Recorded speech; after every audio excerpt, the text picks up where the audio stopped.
पूरे देश की 75% आबादी जो है वो ये कह रही है ईवीएम से चुनाव नहीं होना चाहिए। और संभाविक बात है अगर ईवीएम से चुनाव होगा तो इस देश के अंदर जो वर्तमान में तानाशाही सरकारें हैं ये इसी तरीके से हर चीज़ को कुचलने का काम करेंगे, जिसके जिंदा जागता उदाहरण 8 से 9 सालों में तमाम इस देश के लोगों ने देखे हैं। चाहे किसान आंदोलन हो, चाहे जो है पहलवानों का आंदोलन हो, और आज ये किस बात को लेकर के ये भटक रहे हैं। ईवीएम का मामला बहुत बड़ा है, होना चाहिए, लेकिन उससे पहले जो बच्चे जो पार्लियामेंट के अंदर गए थे, जो अपनी बात कही थी उन्होंने कि इस देश चाहे किसान हो, मजदूर हो, महिला हो, छात्र हो, सारे दुखी हैं और वो ईवीएम की वजह से हैं। अगर निष्पक्ष चुनाव हो जाए इस देश के अंदर तो शायद ये चीज़ें इस देश के अंदर ना हो, और इसीलिए आज ईवीएम का विरोध करने के लिए तमाम जो संगठन है वो दिल्ली के जंतर मंतर पे आए और अपनी बात रखी, और अच्छी खासी संख्या में लोग थे, और इसका मैसेज भी दूर तक जाएगा। और मैं तो यही कहूँगा एक बात कि जो पार्लियामेंट के अंदर गए हैं उन बच्चों के लिए भी कम से कम इस मंच से आवाज़ आती तो एक संदेश जाता कि बेरोजगारी जो 60 लाख लोग बेरोजगार हैं उनके लिए तो बात ही नहीं कर रहा है इस देश के कोई भी पार्टी, ना क्षेत्रीय ना। वो चीज़ जिस व्यवस्था के लिए लेके आए थे अगर उसका दुरुपयोग होगा तो संभाविक है उस चीज़ पे बैन होना चाहिए। और आज पूरे देश की 75% आबादी जो है वो ये कह रही है ईवीएम से चुनाव नहीं होना चाहिए। और संभाविक बात है अगर ईवीएम से चुनाव होगा तो इस देश के अंदर जो वर्तमान में तानाशाही सरकारें हैं ये इसी तरीके से हर चीज़ को कुचलने का काम करेंगे, जिसके जिंदा जागता उदाहरण 8 से 9 सालों में तमाम इस देश के लोगों ने देखे हैं। चाहे किसान आंदोलन हो, चाहे जो है पहलवानों का आंदोलन हो, और आज ये किस बात को लेकर के ये भटक रहे हैं। ईवीएम का मामला बहुत बड़ा है, होना चाहिए, लेकिन उससे पहले जो बच्चे जो पार्लियामेंट के अंदर गए थे, जो अपनी बात कही थी उन्होंने कि इस देश के अंदर बेरोजगारी है, तो देखिए मसला यही है कि विपक्ष भी जो मेन मुद्दा है उसके ऊपर बात नहीं कर रहा है। बात वही करनी चाहिए इन लोगों ने कि इस देश के अंदर तमाम चाहे किसान हो, मजदूर हो, महिला हो, छात्र हो, सारे दुखी हैं और वो ईवीएम की वजह से हैं। अगर निष्पक्ष चुनाव हो जाए इस देश के अंदर तो शायद ये चीज़ें इस देश के अंदर ना हो, और इसीलिए आज ईवीएम का विरोध करने के लिए तमाम जो संगठन है वो दिल्ली के जंतर मंतर पे आए और अपनी बात रखी, और अच्छी खासी संख्या में लोग थे, और इसका मैसेज भी दूर तक जाएगा। और मैं तो यही कहूँगा एक बात कि जो पार्लियामेंट के अंदर गए हैं उन बच्चों के लिए भी कम से कम इस मंच से आवाज़ आती तो एक संदेश जाता कि बेरोजगारी जो 60 लाख लोग बेरोजगार हैं उनके लिए तो बात ही नहीं कर रहा है इस देश के कोई भी पार्टी, ना क्षेत्रीय ना विपक्ष के नेता।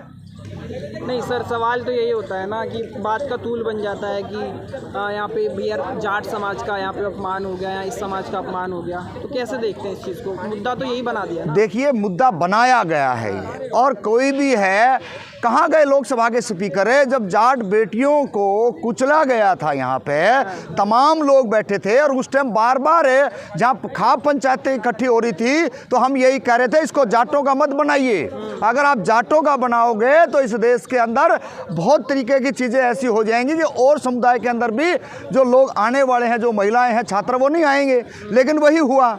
देखिए जितने दिन जाट आंदोलन महिलाओं के पहलवानों की जब बात करी गई तो क्या निकला? उसमें कुछ नहीं निकला ना।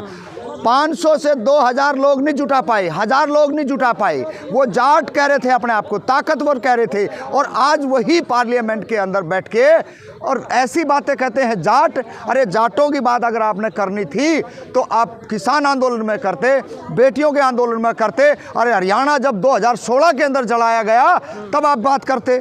लेकिन आपको जो वंचित शोषित समाज के जो बच्चे थे उन बच्चों की बातों को धूलमिल करने के लिए सारे का सारा ये प्रोपगंडा रचा गया है। की फिर से बात हुई है कि राहुल गांधी माफी मांगे। किस बात की माफी मांगे?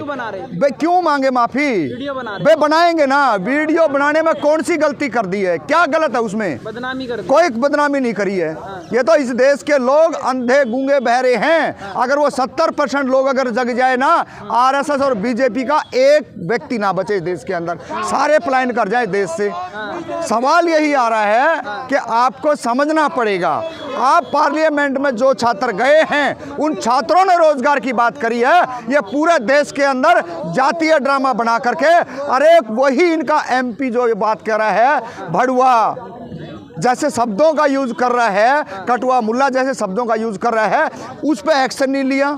तो ये तो तमाम सारी ऐसी चीज़ें इस देश के अंदर कि कहीं ना कहीं जो वंचित समाज के लोग थे, बच्चे थे, जो पढ़े लिखे छात्र थे, उनकी बात को धुलमिल करा जाए, मेन मुद्दे से ध्यान भटकाया जाए। धीर चौधरी भी कह रहे हैं कि भैया बच्चों की तरह यहाँ पे नौटंकी कर रहे थे सांसद बाहर। देखिए ऐसे लोगों को नौटंकी ही नजर आती है। गोदी मीडिया का कोई पत्रकार अगर वो जिंदा है तो नजर आए ना जंतर मंतर पे, लाखों धरने चलते हैं महीने के अंदर, 4-4 शिफ्ट बना दी गई है इसी केंद्र सरकार और दिल्ली पुलिस ने।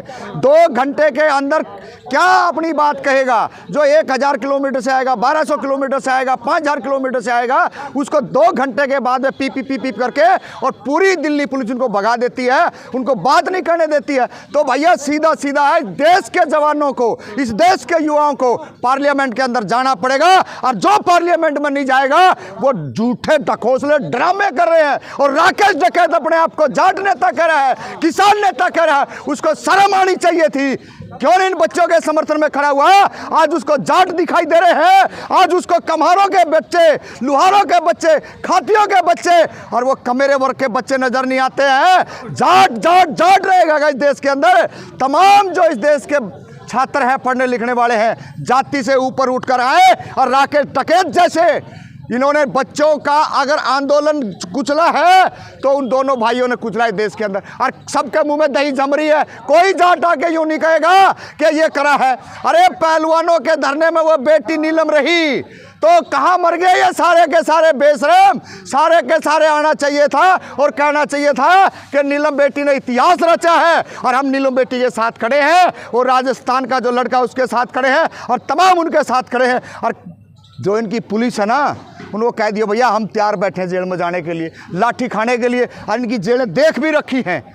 जो मेन मुद्दे से ध्यान भटकाने का काम विपक्ष के लोग भी कर रहे हैं, और सत्ता में बैठे जो चोर लुटेरे बेईमान बलात्कारी वो भी कर रहे हैं।